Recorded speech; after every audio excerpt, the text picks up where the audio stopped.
ആഴിയിൻ ആഴങ്ങളിൽ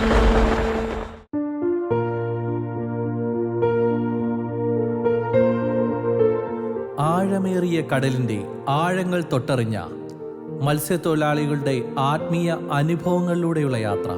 ആഴിയിൻ ആഴങ്ങളിൽ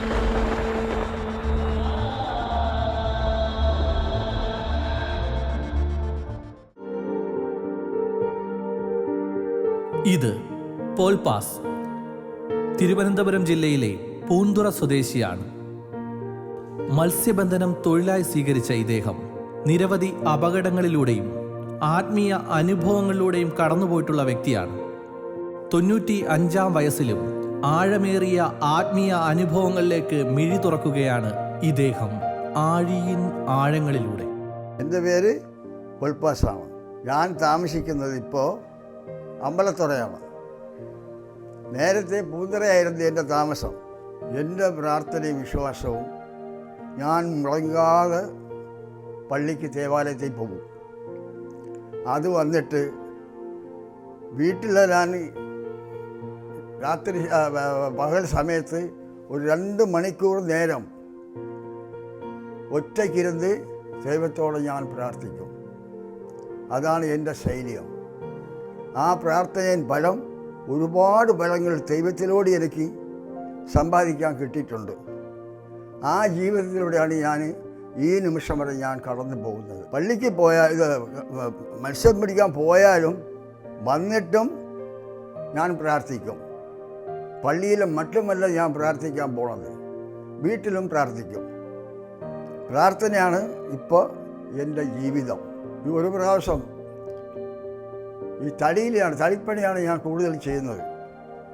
കെട്ടുമരമെന്ന് പറയണമല്ലോ, പണ്ട് ഹോട്ടലില്ലാതെ തടിപ്പണിയാണ് ഞാൻ ചെയ്യുന്നത്. അങ്ങനെ ഒറ്റയ്ക്കാണ് 2 പേരായിട്ട് ആ തടിയിൽ ഞങ്ങൾ പണിക്ക് പോയിട്ട് വല അങ്ങനെ നീട്ടി തടിയിൽ ഇരിക്കുന്ന സമയത്ത് എനിക്ക് ചെറിയ ഒരു തലക്കറക്കം പോലെ വന്ന് എന്നെ വെള്ളത്തിൽ ഞാൻ മറിഞ്ഞു വിടുന്നു. ഞാൻ അടിയിലോട്ട് താഴ്ന്നു പോവുകയാണ്. അപ്പോൾ താഴ്ന്നു പോകുന്നത് പോലും എനിക്കറിയില്ല. ആ തലയ്ക്ക് കറക്കമെന്നത് മാത്രം എനിക്കറിയാം. എൻ്റെ അടുത്തിരുന്നപ്പോൾ എന്നെ പേടിച്ച് കീഴെ പോക്കളഞ്ഞല്ലോ എന്ന് പറഞ്ഞിട്ട് പേടിച്ച് അവൻ എന്നെ പിടിച്ചില്ല. ഞാൻ പോയതുപോലെ ആ ദൈവത്തിൻ്റെ അനുഗ്രഹം കൊണ്ട് അടിയിൽ പോയതുപോലെ ഞാൻ മുകളിലോട്ട് വന്ന് ഞാൻ തടിയിൽ കയറി അങ്ങ് മലന്ന് കിടന്നതും എനിക്ക് ബോധമില്ല.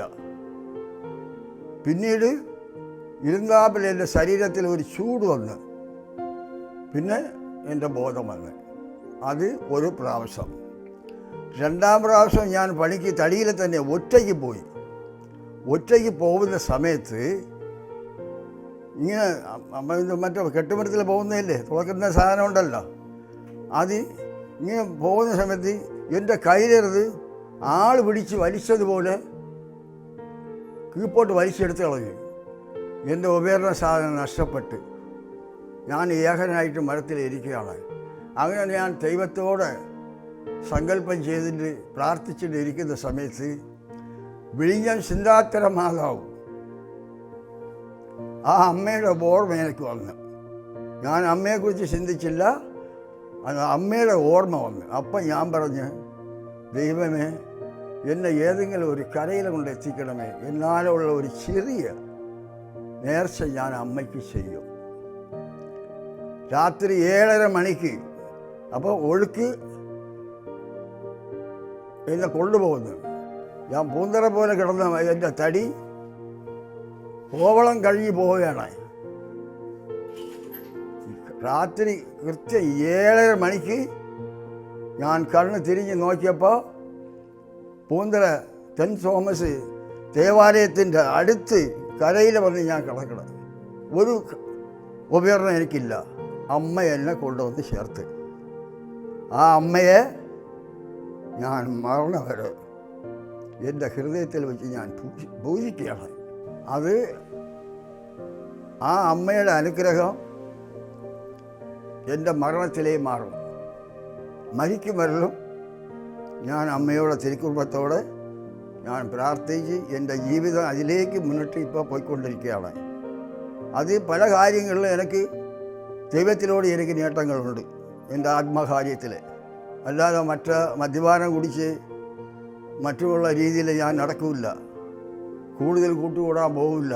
അങ്ങനെയുള്ള ഒരു ദൈവിക ജീവിതത്തിലൂടെ ഞാൻ കടക്കാൻ നിശ്ചയിച്ച് എൻ്റെ മരണം വരെ അതിലേ കടന്നു പോകും.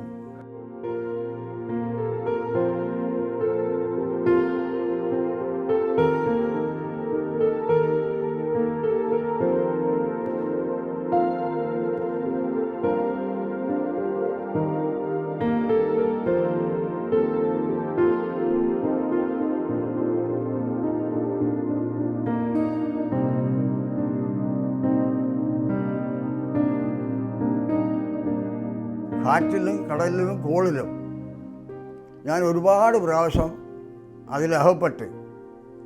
അകപ്പെട്ടതിലെല്ലാം ഇടിമുഴക്കം വന്ന പിന്നീടും എൻ്റെ പിറക്കേ വന്ന ആളുകൾ ഇടിയിട്ട് മരിക്കണം, ഞാൻ അവിടെ മുമ്പേ വരുന്നു. അങ്ങനെ ഒരു ആപത്ത് എനിക്ക് വന്നിട്ടില്ല. എനിക്ക് ഏത് ആപത്ത് വന്നാലും എന്നെ സഹായിക്കാൻ എൻ്റെ ദൈവമുണ്ട്. ആ വിശ്വാസം തന്നെ എനിക്ക് മരണം വരെ. കടലിൽ ഒരുപാട് സംഭവങ്ങളുണ്ടാകും, കാറ്റിലും മഴയിലും കോഴിയിലും പല സംഭവങ്ങളും ഉണ്ടാവും. അതിലെന്നല്ല എനിക്കൊരു സംഭവം എനിക്കുണ്ടായിട്ടില്ല. ഞാൻ എല്ലാ അപകടത്തിലും പിടികിട്ടി അപകടത്തിൽ നിന്നെല്ലാം ദൈവം എന്നെ രക്ഷിച്ച്. അത് എൻ്റെ വിശ്വാസം. ഇത്രയേ എനിക്ക് പറയാനുള്ളൂ. ഞാൻ ഈ മീൻ കിട്ടാൻ വേണ്ടിയിട്ട് ഞാൻ കൂടുതൽ പ്രാർത്ഥിക്കില്ല. അത് മനുഷ്യൻ നമുക്ക് തരുന്നത് ദൈവമാണ്, അത് നമ്മുടെ വിശ്വാസമാണ്. അത് കൂടുതൽ നമുക്ക് മനുഷ്യൻ തന്നെ കൂടുതൽ തരണമെന്നുള്ളതല്ല.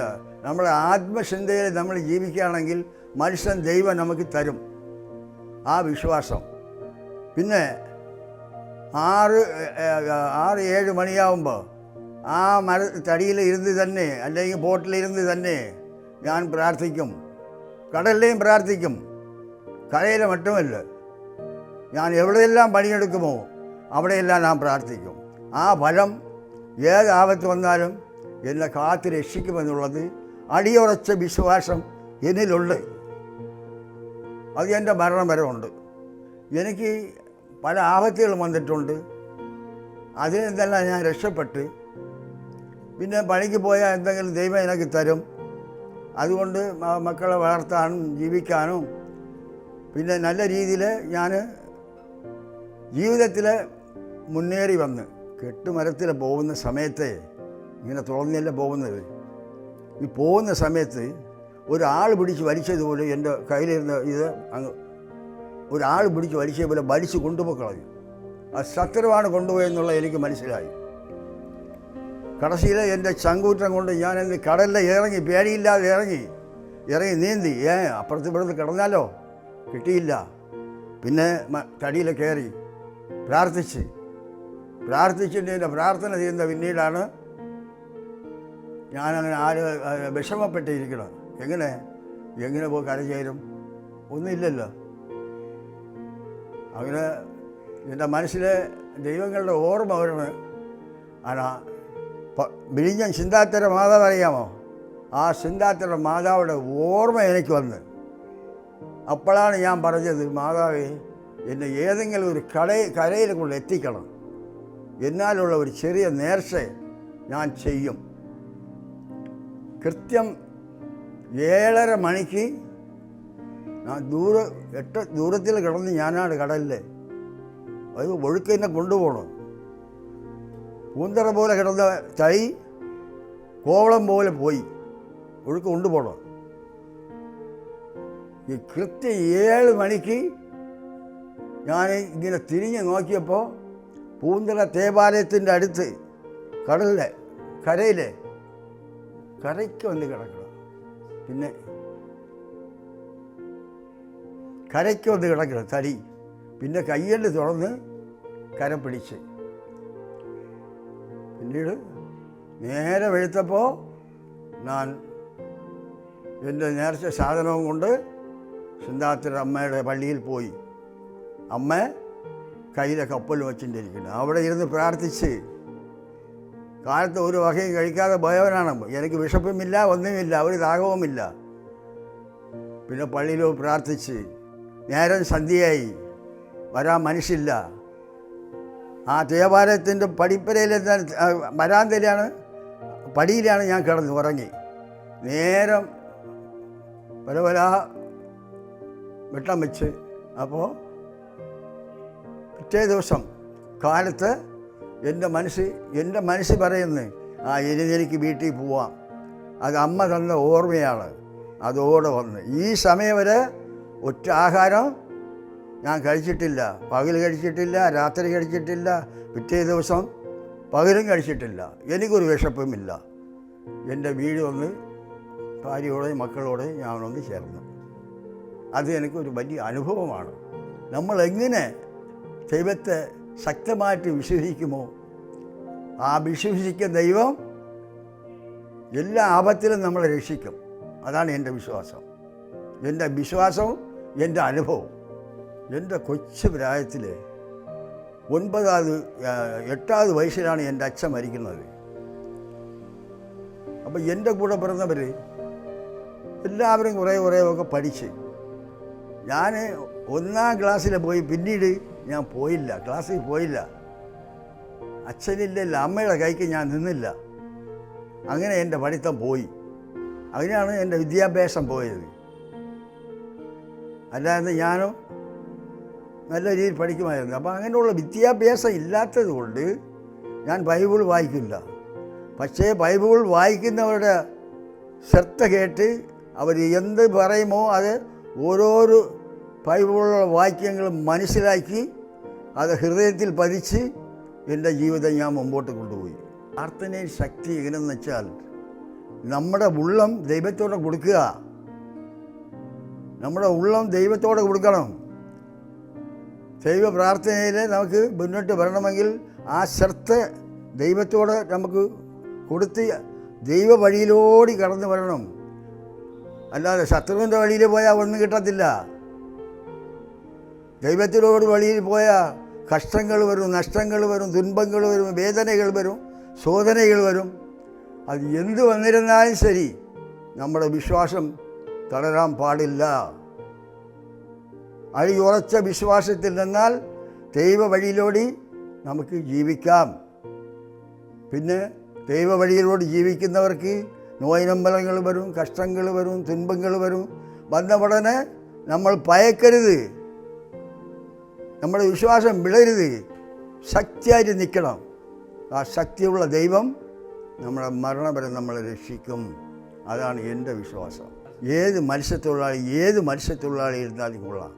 ഈ കടലിൽ പോകുന്ന സമയത്ത് ആ ഗംഗ ഉണ്ടല്ലോ അതിനെ ആ തൊട്ടി അവിടെ ഇങ്ങനെ നെറ്റിയിലിങ്ങനെ സിൽവടയാളം ഇട്ടിട്ട് തന്നെ അവർ പോകും. അത് അവരുടെ മത്സ്യത്തൊഴിലാളിയുടെ ഫുൾ വിശ്വാസമാണത്. അങ്ങനെയാണ് കടലിൽ പോകുന്നത്. പിന്നെ ഇതിൽ പല മത്സ്യത്തൊഴിലാളി പല ജീവിതങ്ങൾ പലതും ഉണ്ടല്ലോ. ഈ കാറ്റിലും കോളിലും എല്ലാ വിധത്തിലും ഞാൻ അകപ്പെട്ടവനാണ്. ഏത് കാറ്റും കോളും വന്നാലും ഞാൻ പറയുന്നത് ദൈവത്തെ അറിയാതെ ഒരു കഥയും നടക്കത്തില്ല. നമ്മുടെ വിശ്വാസം ചോർന്നു പോകരുത്. അടിയുറച്ച വിശ്വാസമായിരുന്നാൽ ഏത് കോളിലും, ഏത് കാറ്റിലും, ഏത് കൊടുങ്കാറ്റിലും, ഏത് ഇടിമിന്നലിലും ദൈവം നമുക്ക് ആ സമയത്തിൽ നമ്മളെ രക്ഷിക്കും. അത് നമ്മുടെ അടിയുറച്ച വിശ്വാസമാണ്. ആ വിശ്വാസത്തെ തള്ളിക്കളയാൻ ആർക്കും പറ്റത്തില്ല. പക്ഷേ ആ വിശ്വാസം എല്ലാവർക്കും കിട്ടിയെന്ന് ഞാൻ പറയാൻ എന്നെക്കൊണ്ട് തയ്യാറില്ല. അല്ലാതെ നമ്മൾ ദൈവത്തെ വിശ്വസിക്കാതെ നമ്മുടെ ഇഷ്ടത്തിന് തോന്നിയാസം പോലെ നടന്ന ഒരു ആപത്തോ ഒരു കാരണങ്ങൾ വരുമ്പോൾ ദൈവം നമുക്ക് കൂട്ടി നിൽക്കില്ല. കാരണം ദൈവത്തെ നമ്മൾ അറിഞ്ഞ് ജീവിക്കണം. അതാണ് ഒരു കത്തോലിക്കൻ്റെ, ഒരു മനുഷ്യൻ്റെ ജീവിതത്തിൻ്റെ അടിസ്ഥാനം. വിശ്വാസം തളർന്നു പോകരുത്, ശക്തമായിട്ട് വിശ്വസിക്കണം. വിശ്വാസത്തിന് ഒരു ചോർച്ചയും വരില്ല, ഒരു തളർച്ചയും വരില്ല.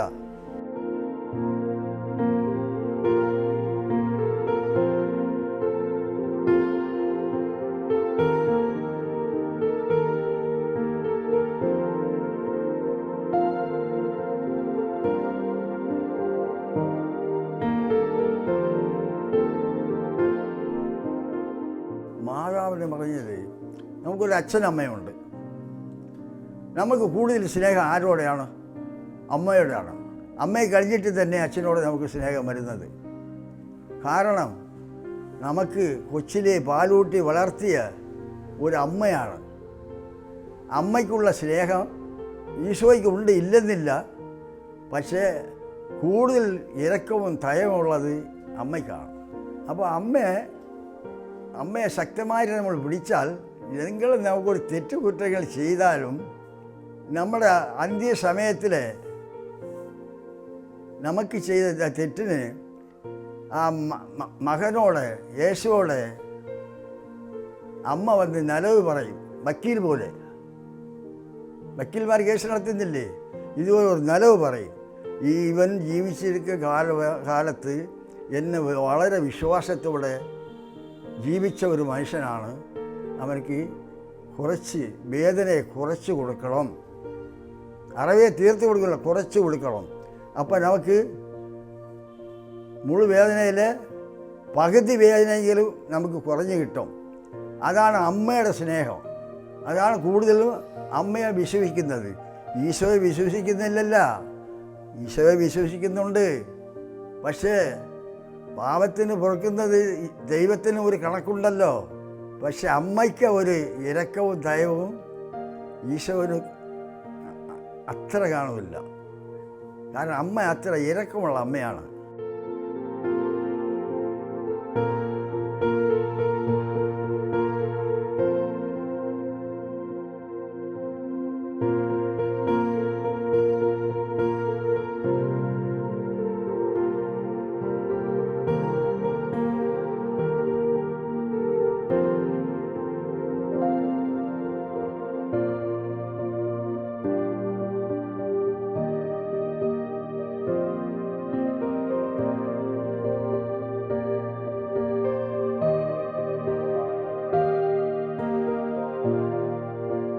സുനാമിയിൽ ഇത്തിരി അപകടം വന്നത്, ഈ കാറ്റും കോഴും ഇതുപോലെ വരുമെന്ന് ആർക്കും പ്രതീക്ഷയില്ല. സാധാരണ പണിക്ക് പോകുന്നത് പോലെ ജനങ്ങൾ പോയി. അങ്ങനെ പണി എടുത്തുകൊണ്ടിരിക്കുന്ന സമയത്തിലാണ് ഈ കോളും ചേരികളും എല്ലാം വലിയ ആർഭാട്ടമായിട്ട് കടലിലുണ്ടായി. അതിലെ ഇവർക്ക് താങ്ങി നിൽക്കാൻ പറ്റിയില്ല. അങ്ങനെയൊക്കെ കടലിലെ വോളം കൊണ്ട് ബോട്ടുകളെ മറിച്ച് അടിച്ച് കമത്തി കളഞ്ഞ് ഇതിലേക്ക് പിടിച്ച് കിടക്കും വരെ കിടന്ന് അതിൽ ന്യൂനപക്ഷമായിട്ടുള്ളവർ രക്ഷപ്പെട്ട് കൂടുതൽ ആളുകൾ മരിച്ച്. കാരണം ആ വെള്ളത്തിലേക്ക് കിടന്ന് തണുപ്പ് പിടിച്ച് അവർ അവശതനായി. അങ്ങനെയാണ് കൂടുതൽ മരണം സംഭവിച്ചത്. അതിൽ വിരലെണ്ണാമെന്നുള്ള 1, 5, 4 ആളുകൾ തന്നെ രക്ഷപ്പെട്ട്. ആ സമയത്ത് ഞാൻ എൻ്റെ വീട്ടിലായിരുന്നു. അവിടെ അപകടം നടക്കുന്ന സമയത്ത് ഞാൻ കടലിലില്ലല്ലോ, ഞാൻ കരയിലല്ലേ. അപ്പോൾ ഈ കോളുകൾ വന്ന് മരിച്ചത് പിന്നീടല്ലേ നമ്മൾ അറിയുന്നത്. പിന്നീട് ആ പ്രേതങ്ങൾ എടുക്കാൻ പോയത് ഇവിടുന്ന് കരയിലിരുന്ന് പിന്നെ പിറ്റേ ദിവസം ബോട്ടുകൾ പോയി. ബോട്ടുകളാണ് താഴ്ന്നു പോയത് മൂന്ന് അതെയാണ് മൃഗശരീരങ്ങളെ ഇവർ പിടിച്ചു കൊണ്ടുവന്നത് കരയ്ക്ക്. എല്ലാവരെയും കിട്ടിയില്ല.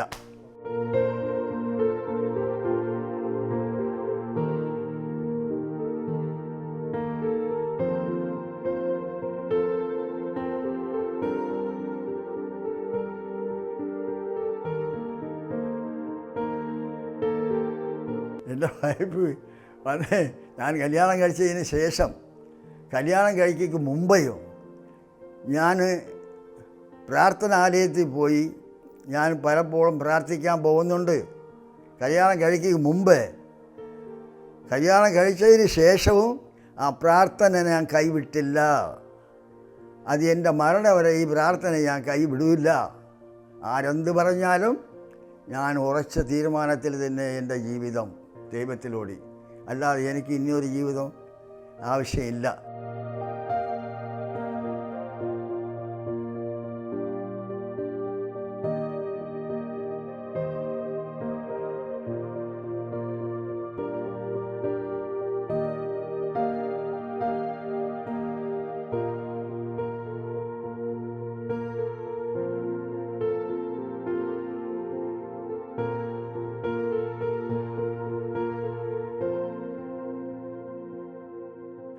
വായ്പോയി വന്ന് ഞാൻ കല്യാണം കഴിച്ചതിന് ശേഷം കല്യാണം കഴിക്ക് മുമ്പെയും ഞാൻ പ്രാർത്ഥനാലയത്തിൽ പോയി ഞാൻ പലപ്പോഴും പ്രാർത്ഥിക്കാൻ പോകുന്നുണ്ട്.